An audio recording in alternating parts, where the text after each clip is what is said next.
इस देश के कण कण में, रोम रोम में, रग रग में श्री राम बसते हैं। आप इस बात को नहीं स्वीकार कर पा रहे, पर पूरी देश की जनता मान चुकी है कि आपका श्री राम में किसी प्रकार की कोई आस्था नहीं है। मैं चाहता था कि चिरागों को आफताब करूं, बुतों से मुझको इजाजत अगर कभी मिल जाए तो शहर भर के खुदाओं को बेनकाब करूं।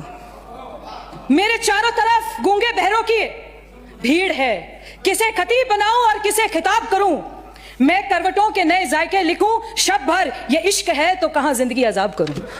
जी राम जी कर दिया है जी, हम तो महात्मा जी के भक्त थे, महात्मा जी के भक्त थे, तो हमसे ज्यादा तो भक्त आप महात्मा जी के नहीं हो सकते। अंदाज अपने देखते हैं आईने में वो,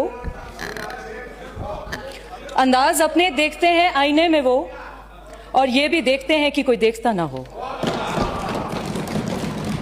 सभापति महोदय, महामहिम राज्यपाल के अभिभाषण पर आपने मुझे बोलने का अवसर दिया है, आपका शुक्रिया अदा करना चाहती हूँ। कम उम्र और कम तजुर्बे को ताक पर रखकर अगर मेरे लफ्जों से कहीं कुछ गलती हो जाए तो माजरत चाहती हूँ। हम इस सदन की मर्यादा को समझने में कुछ मुझे कंफ्यूजन लग रहा है सभापति महोदय। हम यहाँ जनता के बीच में अवाम की आवाज उठाने, अवाम के मुद्दे उठाने और इस पवित्र सदन में गरिमा रूपी रखने के लिए आए हैं। उस जनता की हमसे अपेक्षाएं हैं, उस जनता की, उस अवाम की हमसे कुछ मुराद है, कुछ हसरत है कि आप इस प्रदेश की सबसे बड़ी पंचायत में चुनकर गए हैं, तो आपका क्या फर्ज है।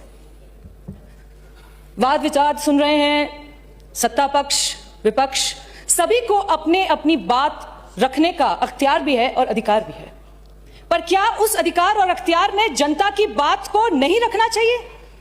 पिछले कुछ समय से माननीय सदस्य हमारे विपक्ष के हमसे तजुर्बे में भी बड़े हैं, राजनीतिक सियासत की रूपरेखा में भी बड़े हैं। आपको यहां पर जनता के मुद्दे उठाने चाहिए। अभी एक माननीय सदस्य बात कर रहे थे कि जी आपने एक योजना का नाम बदल दिया है, जी राम जी कर दिया है जी, हम तो महात्मा जी के भक्त थे, महात्मा जी के भक्त थे, तो हमसे ज्यादा तो भक्त आप महात्मा जी के नहीं हो सकते। आपको इस बात की दिक्कत है कि एम्प्लॉयमेंट डेज को 100 से 125 कर दिया है, कि इस बात की दिक्कत है कि जो मैनुअल लेबर था उसकी फीजिबिलिटी और ड्यूरेबिलिटी बढ़ा दी है, कि इस बात की दिक्कत है कि उसमें राम जी का नाम आता है। आप ये मत भूलिए, इस देश के कण कण में, रोम रोम में, रग रग में श्री राम बसते हैं। आप इस बात को नहीं स्वीकार कर पा रहे, पर पूरी देश की जनता मान चुकी है कि आपका श्री राम में किसी प्रकार की कोई आस्था नहीं है। जहां आपको